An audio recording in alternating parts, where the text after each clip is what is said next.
The legal team of the presidential candidate of the Labour Party, Peter Obi, have vowed to take action against the Independent National Electoral Commission Chairman Mahmood Yakubu following the deliberate refusal of the Commission to allow the legal team of the LP candidate inspect election materials in line with the order of the Court of Appeal.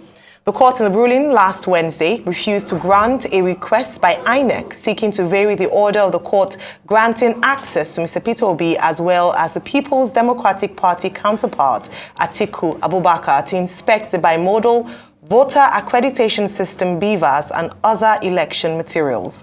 Joining us now is Mr. Peter Obi, presidential candidate of the Labour Party in the February 25th election held in Nigeria. Good morning and welcome to the morning show. Thank you. Mr. Obi, good to have you back with us on the morning show. Thank you. I'm tempted my to dear ask brother, you, Dr. Ruben. I'm tempted to ask you, how is it going? Après la guerre, as the French would say, but it looks like the war in this particular election is still on, and the race is still on. So how do you assess your journey so far? And what are you saying to your supporters and Nigerians, many of whom are disappointed with the conduct of the process so far?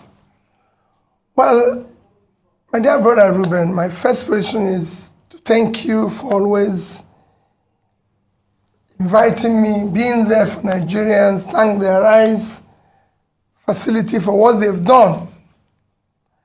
My first is to thank God Almighty for His keeping Nigeria, protecting it, and blessing it.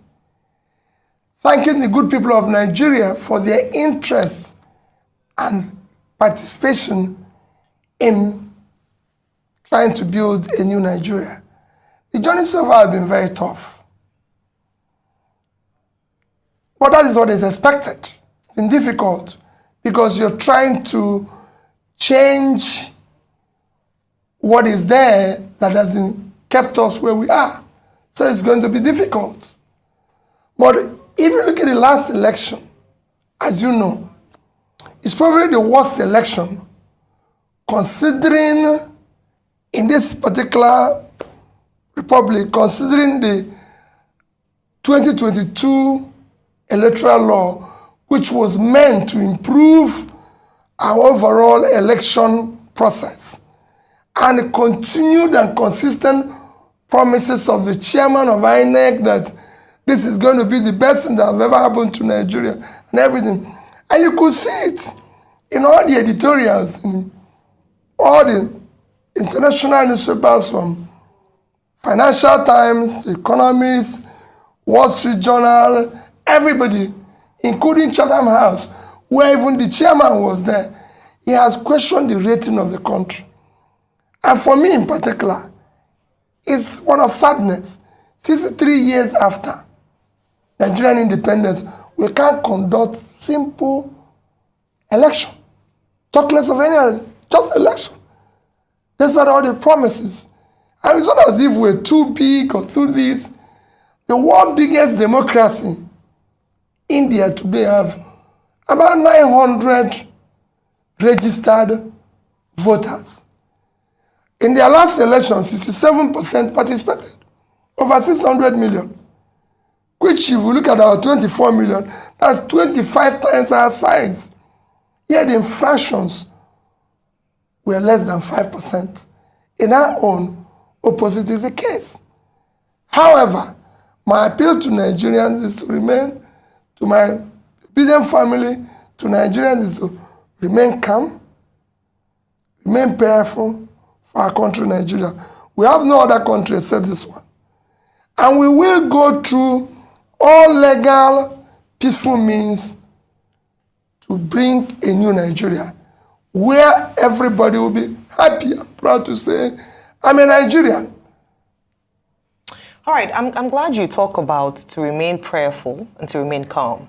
And the reason I say this is that some prominent Nigerians, church leaders, traditional rulers, and high net worth stakeholders are saying that though there are several infractions, the outcome of the election is the way God wants it, and it should be allowed.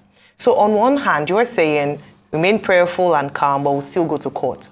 Others are saying for the peace of Nigeria, remain prayerful, calm, and accept this as God's will. What do you have to say to that? Well, I'm very respectful to prominent Nigerians, especially church leaders, traditional rulers, and all that. And I remain very respectful to them. And I think they should be respected for what they represent in our society. But I disagree with them. What they're actually preaching is the problem of Nigeria. The problem of Nigeria is accepting wrongdoing, accepting what is unacceptable. That is using God's name in vain. That's not what God said. God said, do not use my name in vain. So what they're saying is not God's wish. It is not God's plan for Nigeria. So why don't we accept that the 133 million Nigerians who are poor is God's wish? Why don't we accept that 95 million Nigerians living in absolute poverty is God's wish? It is God's wish that we don't have electricity. It is God's wish that our children are kidnapped. It is God's wish that we have collapsed primary health care, leading us to be the country with the highest infant mortality. It is everything happening is God's way. Not what God says. No. God's wish is when you do the right thing. And in the end, it is not. This election was predicated and planned. And we have clear laws about the conduct of the election.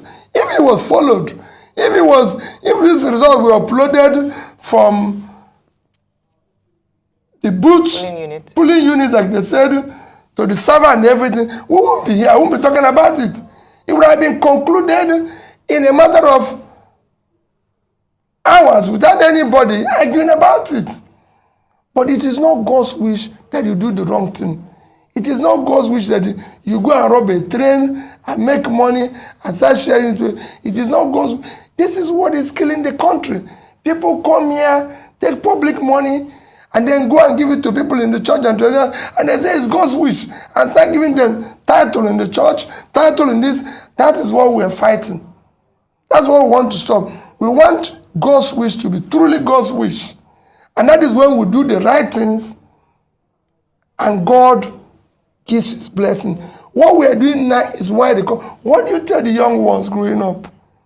That is God's wish that you steal? That is God's wish that you conduct a wrong election? So tell me the difference between those of us who are doing this and the armed robbers. What is the difference between us and the trained robbers? Let's be sincere with ourselves. That's why it's God's wish that somebody came to your station and said he knows a governor who have 22 billion naira stacked, and nobody is asking about him. But we are stopping young people who are carrying computer and questioning them and calling them names. That's not God's wish. God wishes something better. What I want is God to allow us to do the right things so we can start building a better country for our children. All right. So there are several, messaging and news going on around that INEC is not allowing your legal team to inspect the materials used, for the election. What's going to be your next action as regards this? Well, INEC is a public institution sustained by taxpayers' money, including you and me. And I believe there's law about public institutions. If there's anything, they should be open because they conducted the election. Is that everywhere? If you do something and people are not satisfied, it's for you to open up yourself. It's not the first time I'm going to court with INEC. And since 2003, I've actually, I would say several times, I've had to challenge INEC result. Remember that I'm the first governor in this country to come through the process of court by being in court for 3 years.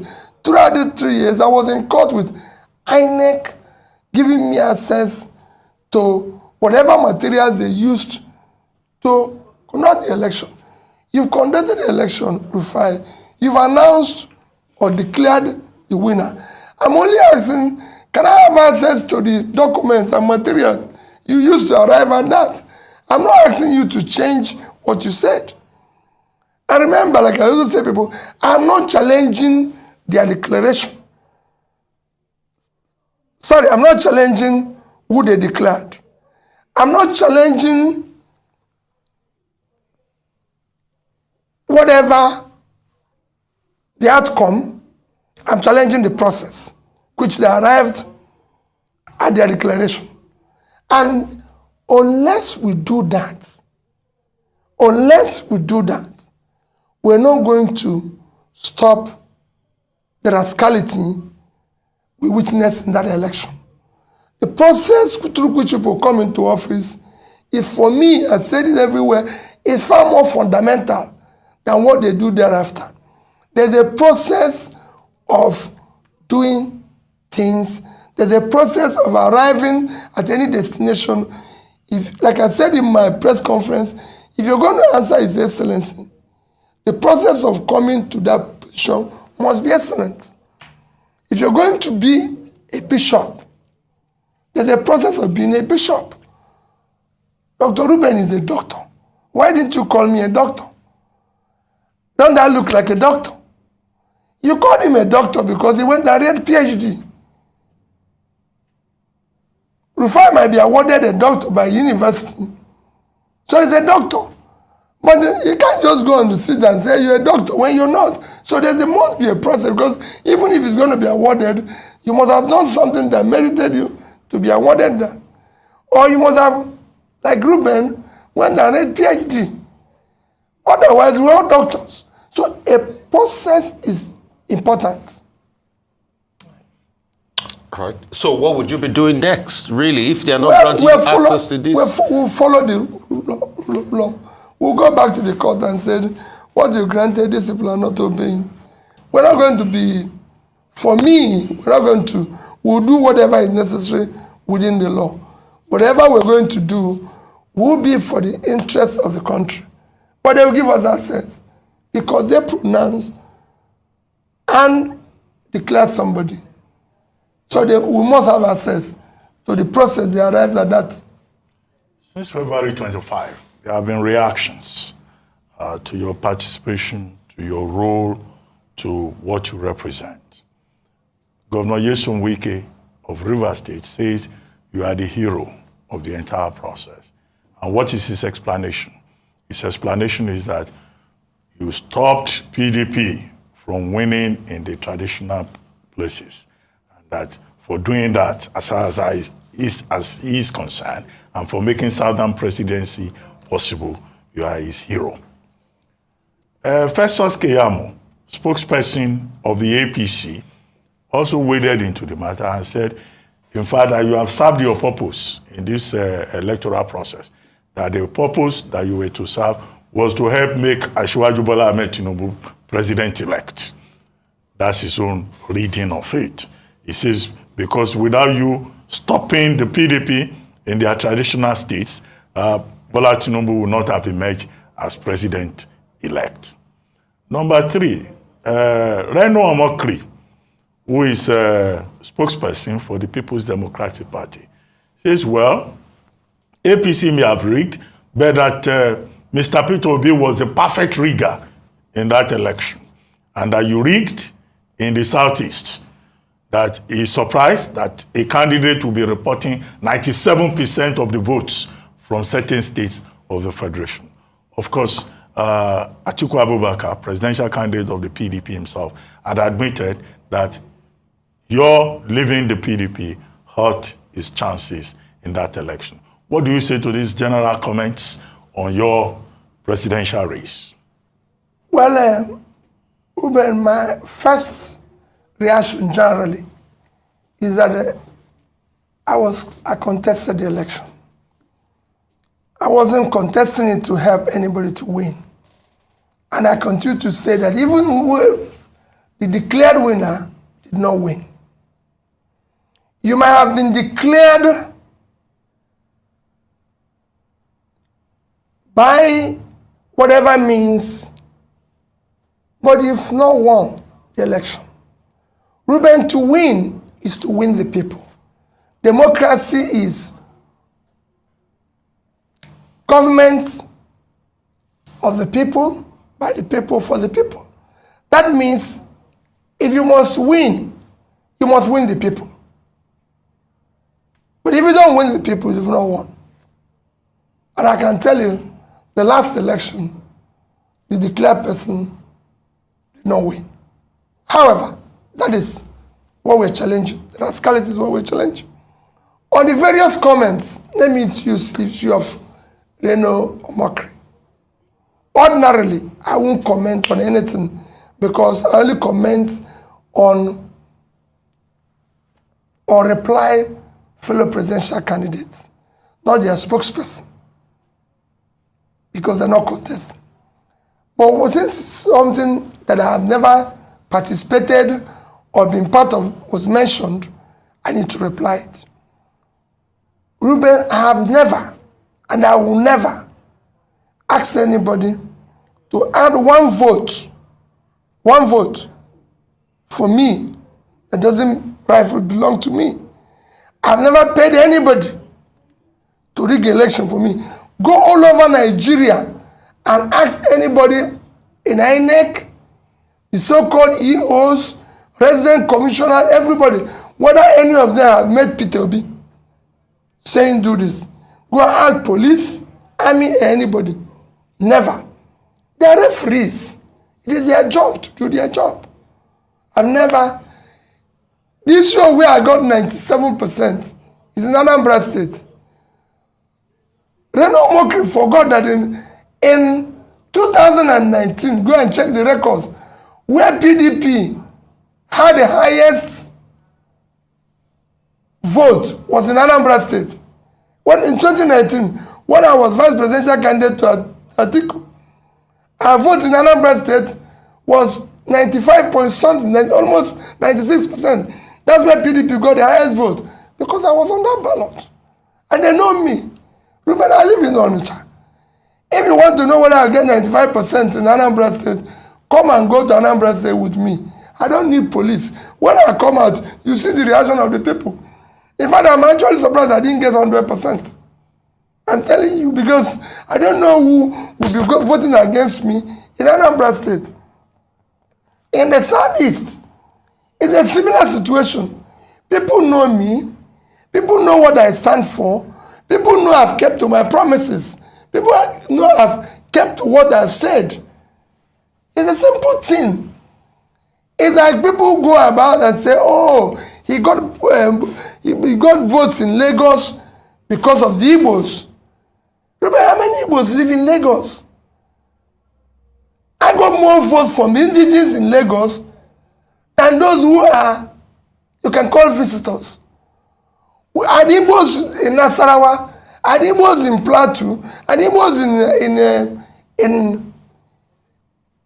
in Abuja? In Rivers, where you know that the governor came out against me, and everything, I said, if the real vote of Rivers were counted, Ruben, I won. I have over 50-something% of the vote. The other two parties were sharing the order. And it was, I won in Asoro. So, will you say it's rigging? Which machinery do I have to rig? I have no councillor, I have no local government chairman, no this thing. I'm not in control of police. I don't even know any DPO. So which machinery will I use to rig? How will you do? They are the ones who I believe in this. What they are doing is what I'm trying to change. So those who say you have satisfied what I came for are part of the people we're trying to change. All right. Okay, so let's talk about the obedience movement, especially post-presidential election. Now, what some of your candidates under the Labour Party umbrella vying for governorship, of the role of governor, is coming under that umbrella of the obedient movement. And some people have said that, say what you may about the presidential elections, something has changed, something has happened, there's a force. And that was driven largely by the obedient movement. And so the question post-presidential elections is, how are you going to leverage that power, that force, so it's channeled to what you want, your beliefs, your ideals, your values, because it's also very easy for such a force to be misdirected, because there's such momentum, passion behind that movement. How would you leverage that? Number one. Two, to channel it towards the governorship elections. We have Lagos GRV, we have Mr. Ken Pella, who came from Delta State, and a few other principles like that in other states. Then beyond that, on a lighter note, you're known for, you've just reconfigured the term beavers.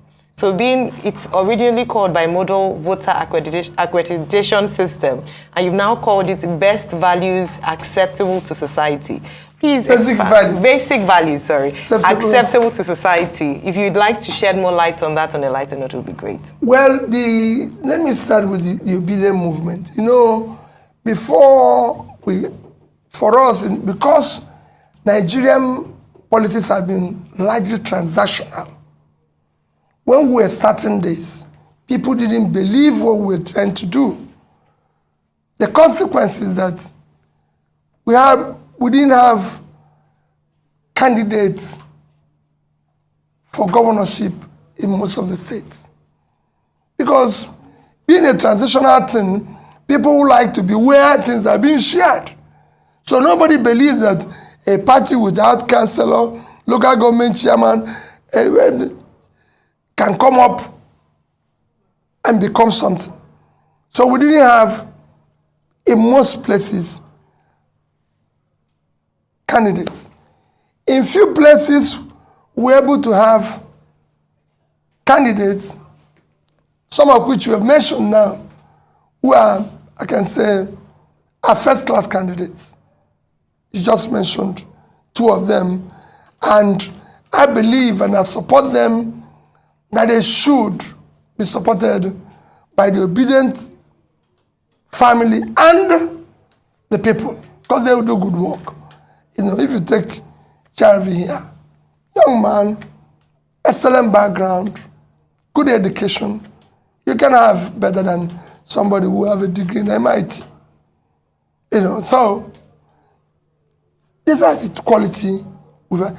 In some places, we're going to work with some good candidates, because there's some places where we don't have.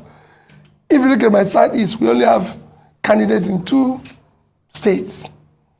We don't have in Ebonyi. And some other places. In the north, we have in Plateau.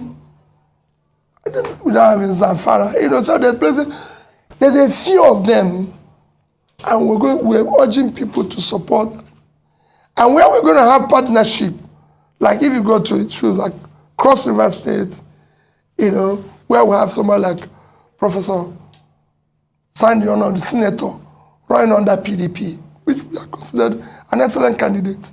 So we support them. For me, it is about having competent,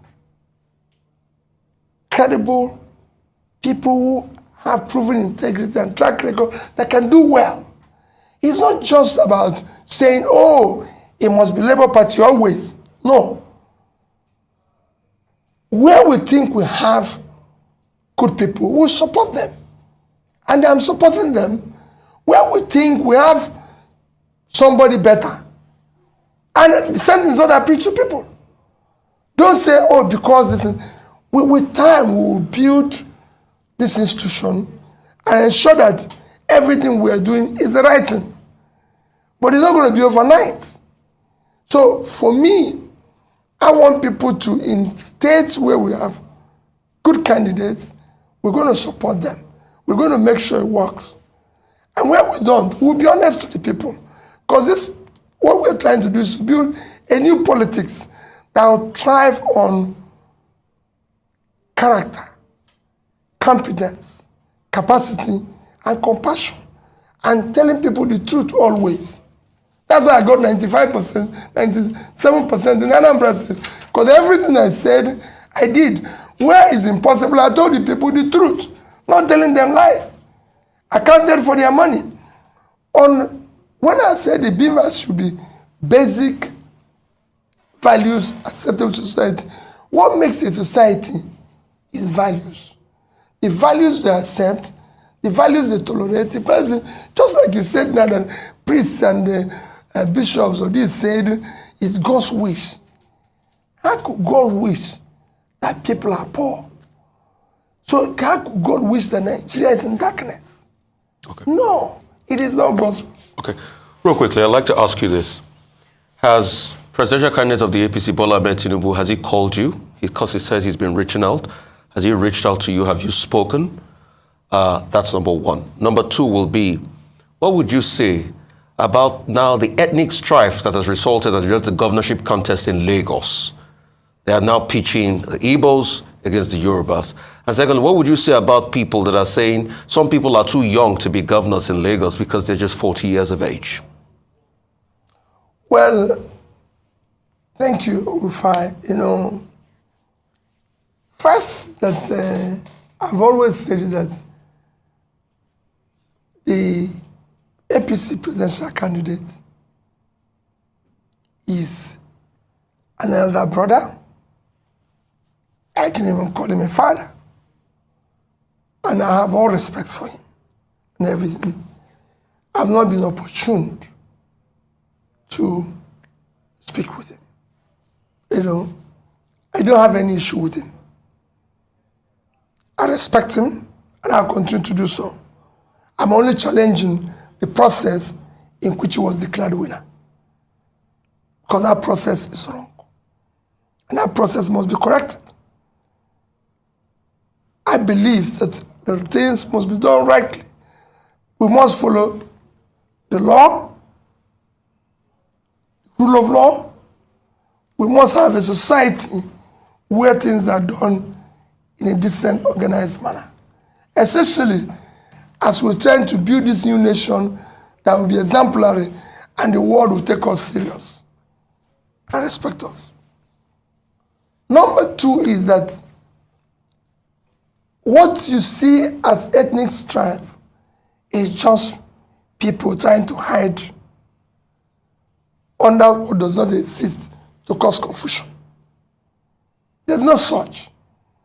The vote that got in Lagos, I said it earlier without knowing you were going to ask it, got across everybody in Lagos from the, call it Yorubas, Igbos, Hausas, Jijons, any of the tribes that reside in Lagos voted for me.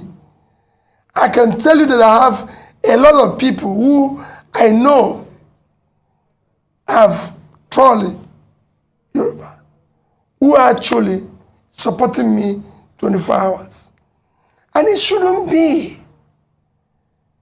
In 2003, Obasanjo got over 90% of the votes in the entire Southeast. That's why the fact that our own revered leader, Ojukwu, was contesting. Nobody shouted at anybody. Nobody said, I won't do business with the Yorubas or with the Northerners or with anybody. He failed in the Yoruba land. But we gave him more votes in the Southeast, even when our own revered leader was contesting. Nobody quarreled with it. We have Yoruba people who live in the East. Don't think that it's only here. I can tell you in Onitsha, where I live, two prominent people that I deal with are completely from the Southwest. And they were there. Nobody had asked them. There were people doing their business who have the democratic right to vote whoever they want. And I can go back to history. In 2011, we voted for Jonathan. He got more votes in the Southeast than he got in South-South. When Abiola contested the election, he had more votes in the Southeast. Even when his vice presidential candidate is Muslim from Kanu, and from I don't know where Kingi became again, maybe from the north. When Tofa had an Igbo man as vice presidential candidate, a respected Igbo man, yet Abiola won. And when that election was annulled, Go and check the principal and people who actually lost more in NEDECO. It is the Igbos. We lost more in NEDECO. It is the Rafobians of this whose business were ruined. Go and check it. So when people bring what is not there, so who are those who voted for me in Abuja? Were the Igbos? Nobody got 25% in Abuja among the two parties. Is it the Igbos who voted for me in Jos, in Plateau? Is it the ones in Nasarawa? Is it the Igbos in occupying Nasarawa? The governor of Nasarawa said I won't get 10% of the votes in Nasarawa. The governor of Kaduna said I won't get 2,000 in Nasarawa. In Kaduna, I got 300,000. So let us not, at 300,000 Igbos in Kaduna. So where does this start? It's just people. I'm appealing to people for the interest of Nigeria. Today, we have a Pakistani as mayor of London, an Indian as prime minister. And they are doing far better than we're doing. In this place that is not even working, we're still trying to divide ourselves based on, and that's what we're trying to remove. It is this rascality, it is this structure we're trying to remove that brings this hatred, which we must remove in this system. So that the system can work. When people can no longer compete based on character, competence, compassion and capacity, they resort to ethnic, religious, and be shouting, oh, Peter campaign on religion, oh, Peter campaign on, but they are the ones doing it. I've never in any way told anybody in any church, in any gathering, vote for me based on this. I've said it, do not vote for Peter Obi based because of this part that is from the southeast. People voted for me on issue of somebody being young and modern. It's laughable.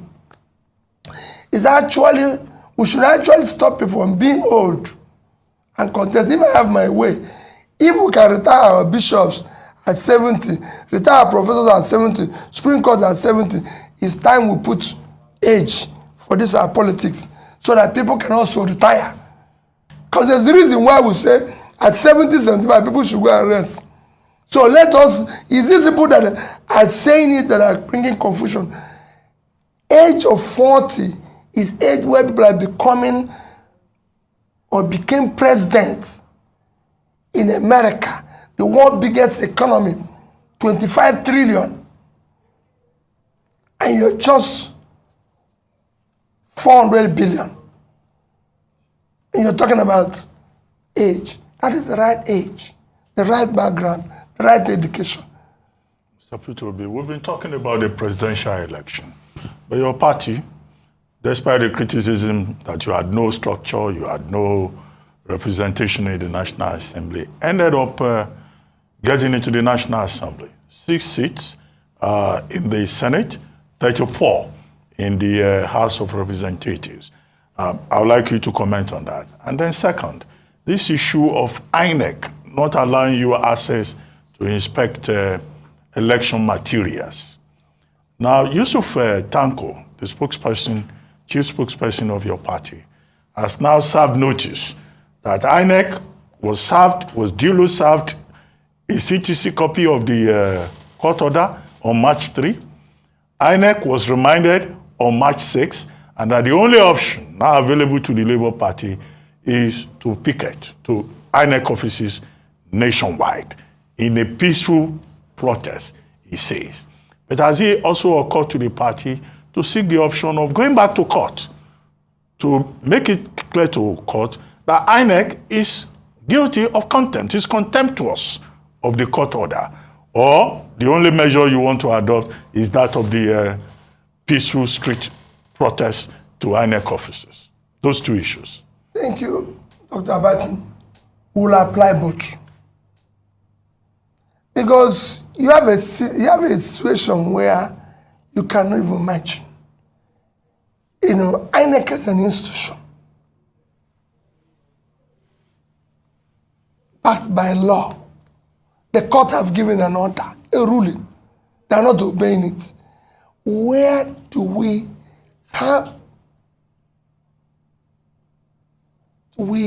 start to build a nation?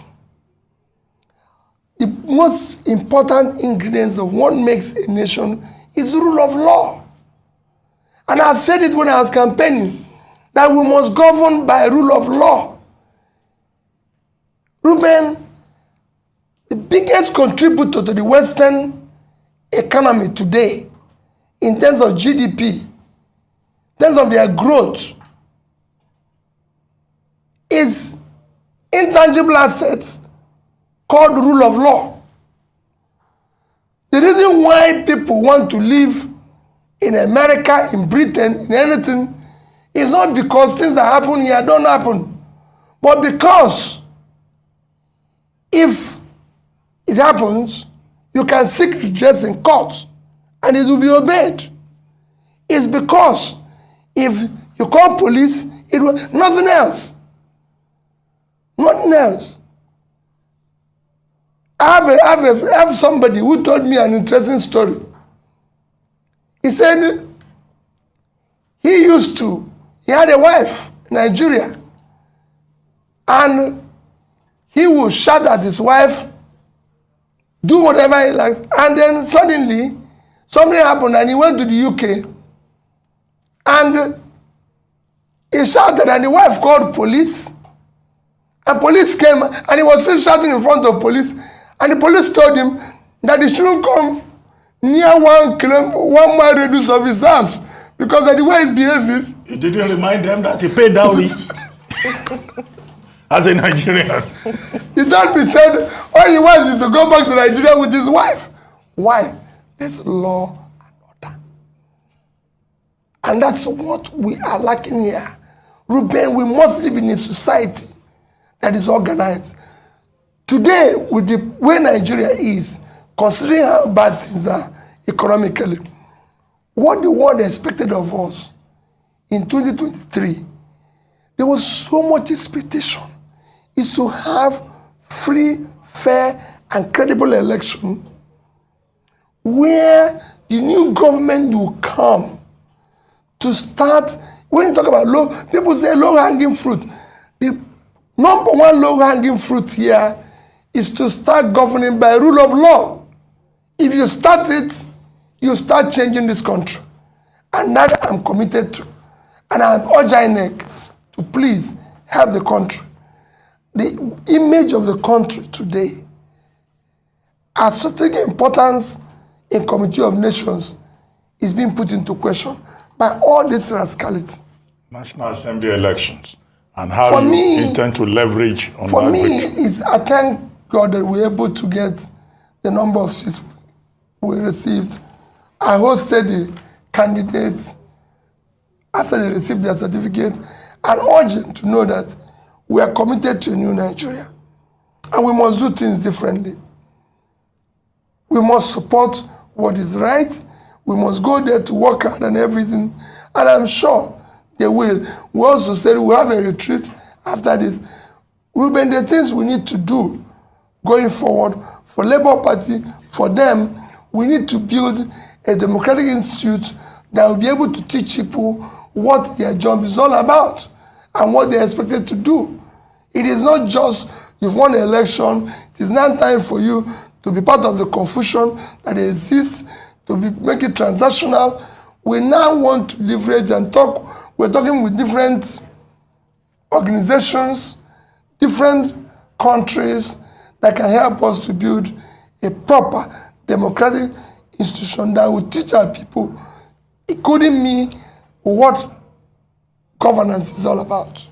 All right, great point. Now, I just want to ask, following that, you received or you hosted the 40 Labour candidates who emerged winners for the National Assembly elections. So people have asked the question, or some of your critics have asked, that if you're celebrating the National Assembly elections of victory, is it not the same process as with the presidential election? Because you're saying that what you're going to court for is to challenge the process by which the president-elect was declared winner.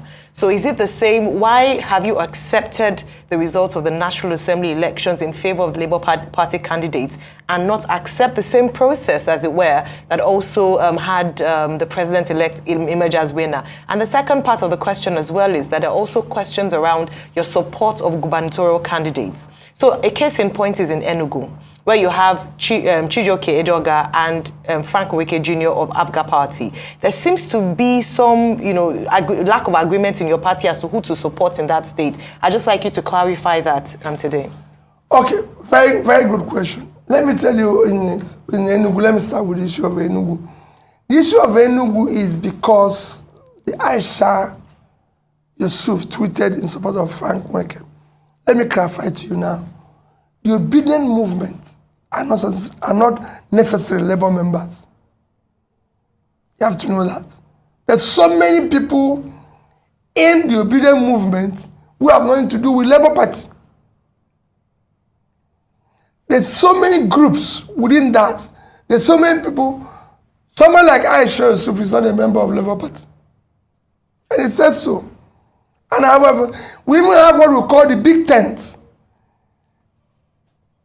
which is where everybody is gathered. I have people who are supporting me today as a presidential candidate who have nothing to do with Labour Party.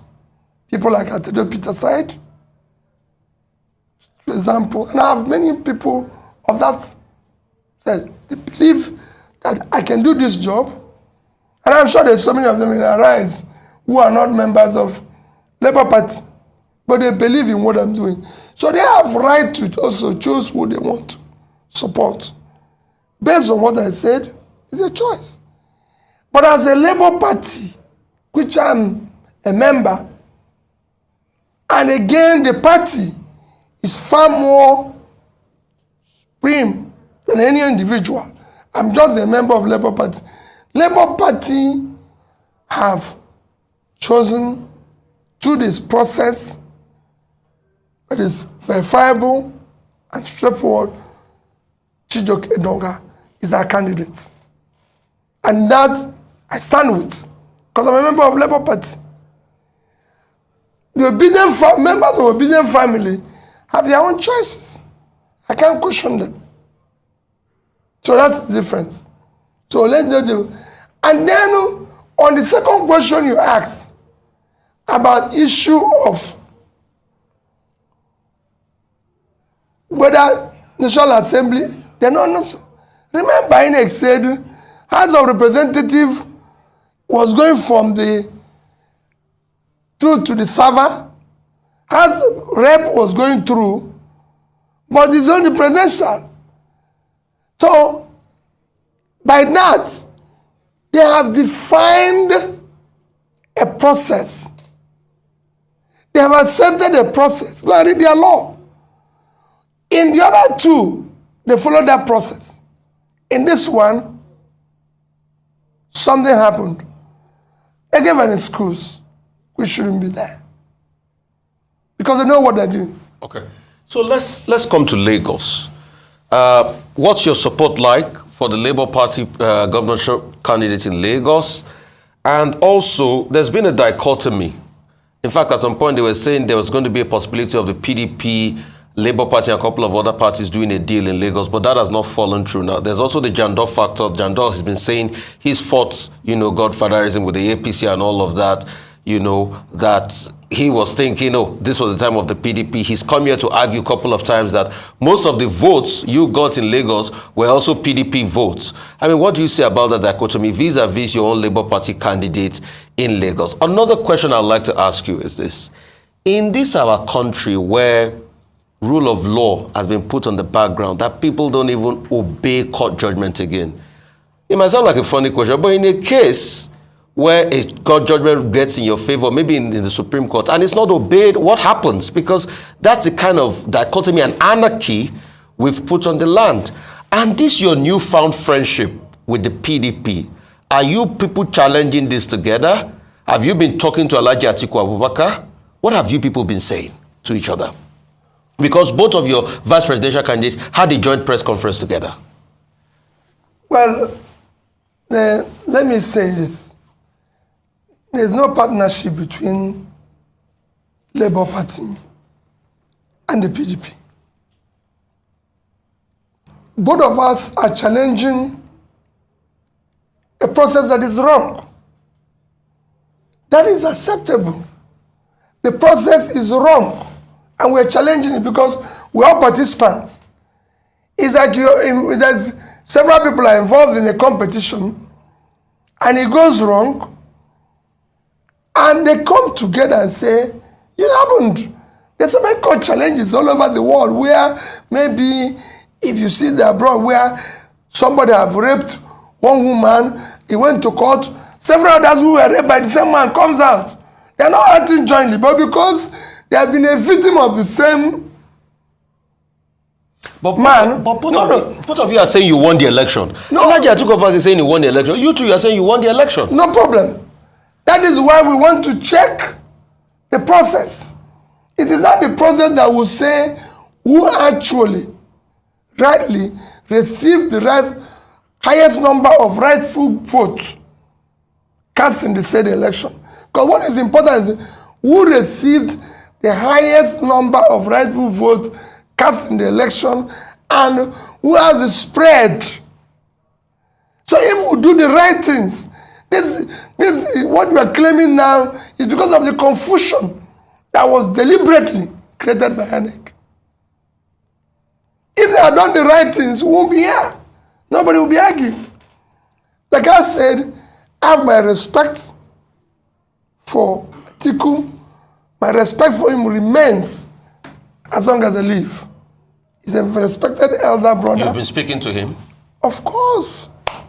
As regards this election? No, not as regards the election, but any other issue. We have always remained close. He's my respected elder brother. On issue of Nigeria, we are two different candidates. I'm committed to a new Nigeria, committed to doing things differently. And my commitment is total. But my commitment does not in any way affect my respect for him or Tinubu.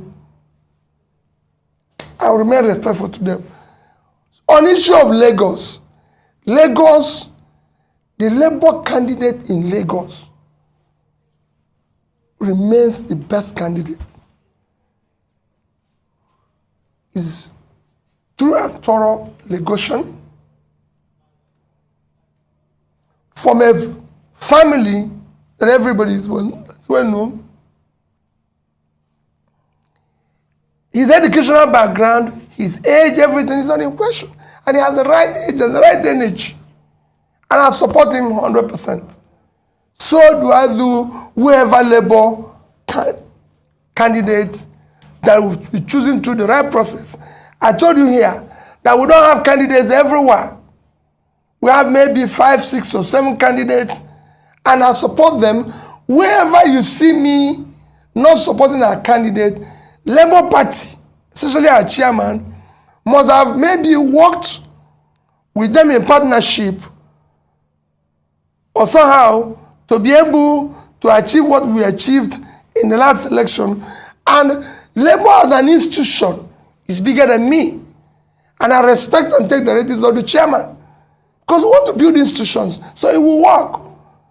Even if I'm the leader, I believe in the institution, and I must respect the institution. Not some of the rascalities I saw in other parties that makes it not work. Because people think they're bigger than the party. I'm not bigger than Labour Party.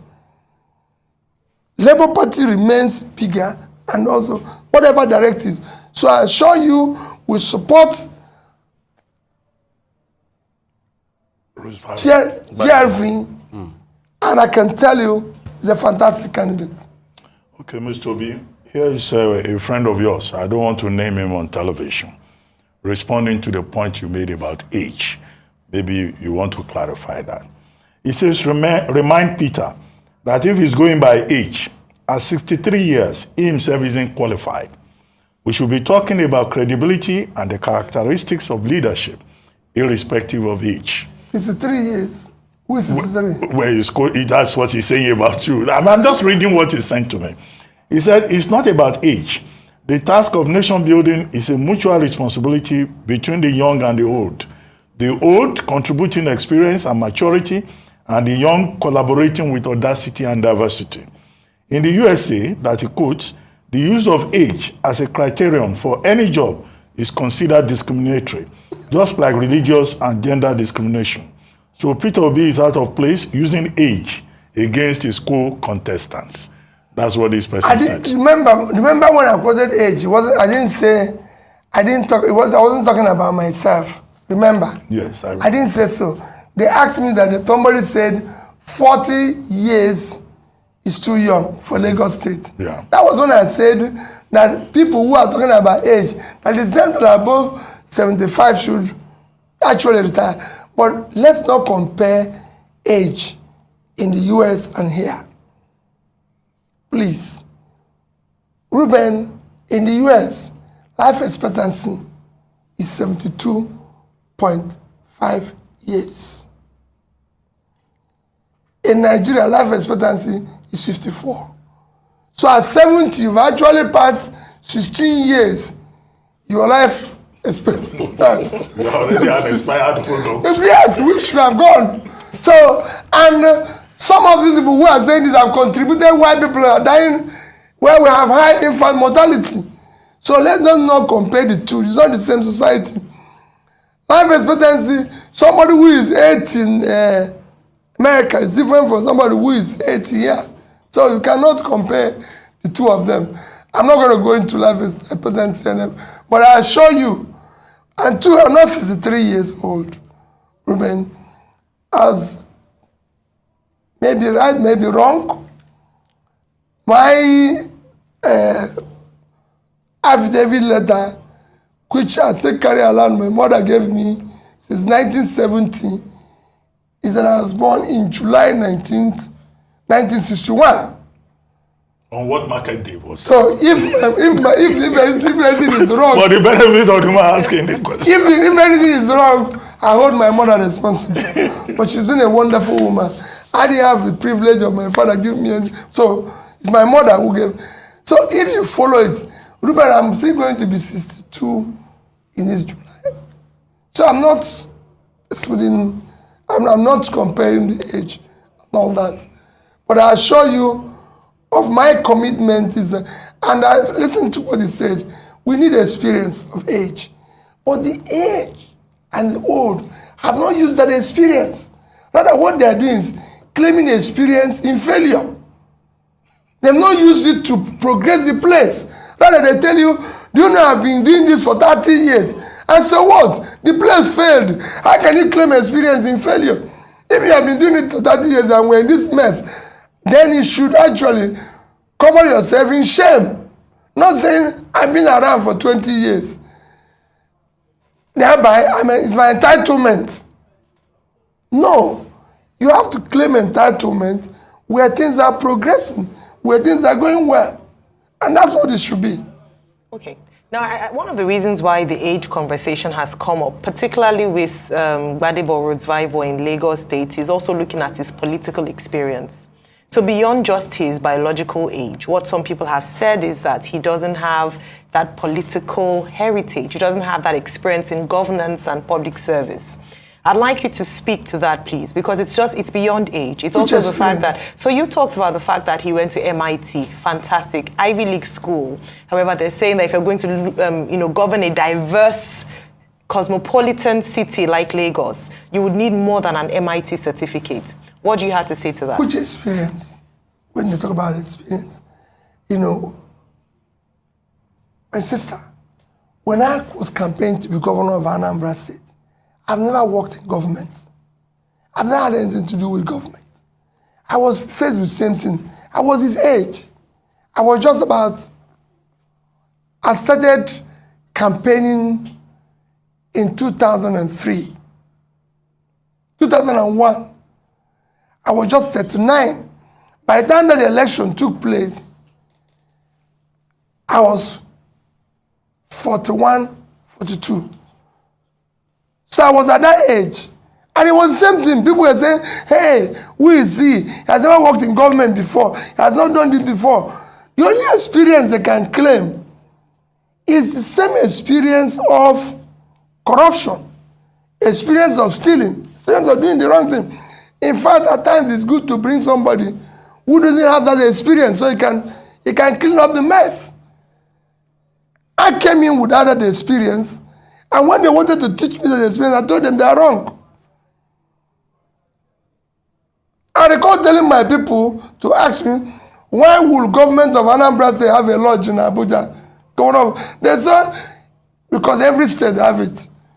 I said, well, we can't. The government doesn't live in Abuja, so shut it down.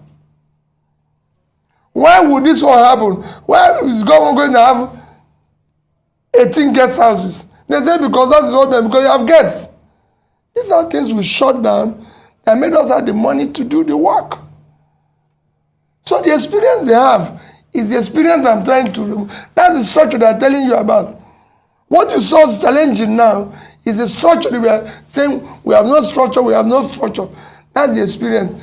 As far as I'm concerned, he's at the right age, the right energy, the right educational background. Whatever there is that you think is lacking, because of his exposure and everything, he will be able to read it. A job of a leader is always listening and learning. Okay. And I did that, and we succeeded. Listen to the people, do what they want, prove your integrity, and look at your background, where you're coming from. Remember that if you steal, it's going to show in the alumni listen of MIT that you're not a thief. Okay. Okay, real quickly, so just to get it clear, you were born in 1961. That means you're going to be 62 this year. Yeah. Secondly, I'd like to ask, what is now the level of your relationship with Governor Soludo of Anambra State? Because we remember the brouhaha about the letter that was written then. We remember all that transpired. And the fact that the words were, oh, you are not prepared, you are probably going to hinder, you know, the Igbo chance and things like that and all of that. And what's your reaction to people that call you an Igbo presidential candidate? I win only 2 states. Eh? I win only 2 states. You said you win only 2 states. Yes, but you've won more than 2 states today and you're challenging further. So what's your reaction to all the things Governor Soludo said then? And what would you like to say to Governor Soludo now if he's watching with all of this that has happened? First is that Governor Soludo remains number 1, my respected elder brother. Always. He's my governor, so I respect him as my governor. And I always remember in prayers that he governed the state very well, because at the end of the day, I live in Onitsha. If anything goes wrong, it affects me directly. So I always remember him in my prayers, and I always wish him well. We never had any agreement. His political understanding or his stand does not in any way affect me. We're family, and we remain family. And I will never in any way make comment and everything. What he said, like I said when he said it, that he's a professor and a trader. So 2 of us have different ways of reasoning. You can't expect a professor, a trader to be thinking like a professor. Neither will a professor, but that's where we are.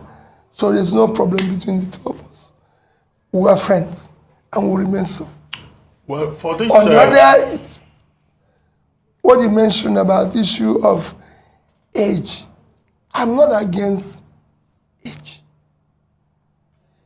If you're 70 and you're healthy and everything, I only said age should not be used, especially to talk about inexperience. I'm also saying that age at certain times should be used to say you can no longer physically, because the job requires physical energy. I can tell you, go and ask those who know me very well, I used to go travel to London and back here 3 times in a week. I arrive in the morning, come back in the evening, arrive in the morning, come back in the evening. Today is not possible.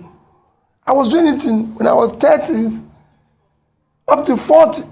Today, I probably need to break it. So if I get to 70 something, it won't be the same thing. If there's anybody who can move anywhere, I went to not just 36 states when I was campaigning, I went to over 100 places. If I go to your state, which state are you? Ogun State. Thank you. Go. I'm the only person who went beyond one. Listen, if I go to Ogun, I'll visit another place. If I went to Oyo, I went to Ogbomosho. I went to Oyo State. I went to Adamawa. I was in Numan. I was in Mubi.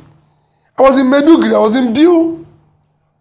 I went to Edo. I was in Auchi, Uromi, and this. It was possible. The other candidates can't do the same thing. They can't knock themselves. It has to do with physical energy. Well, and it's important. We have to begin to wrap up now. Thank but you. Just one more thing for you to respond to. There's something circulating on social media over the weekend that you were a member of the Association for Better Nigeria that supported the annulment of the June 12, 1993 presidential election. And they've been passing it. In fact, if you circulate it, it will say forwarded many times.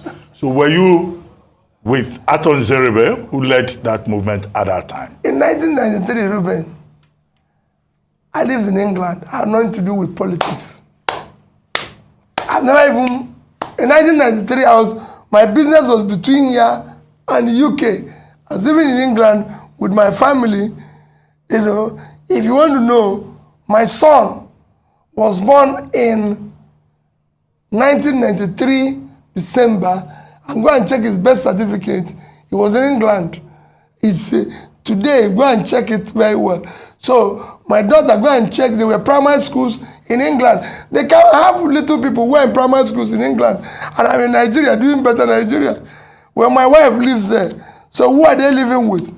So the people do all sorts of things. I was not involved in politics, never even voted as at that time. You know, I was actually probably a businessman contributing to building a better Nigeria, involved in supporting Nigerians in different areas. Just like I said, I supported Abiola when he contested because I listened to what he was doing, and I was doing so in my capacity in different ways. And when he failed, they started NEDECO. There's other people who are involved in it, like Raphobia, whom I mentioned, or Leighton and who will tell you they know me and everything. So I don't know what they are talking about. It's not me. Maybe they're just faking. You know, they come with all sorts of lies here. They say, oh, he's doing this. He asked me now about issues of Lagos, and I've said there shouldn't be ethnic tension. People should go out and vote for Badebo. He's the right candidate. Like they go out and vote in other areas, even where I mentioned that if you have competent people in other parties, vote for them. Okay, on that note, we'd like to thank you very much, Mr. Peter Obi, for joining us today on The Morning Show. Thank you very much indeed.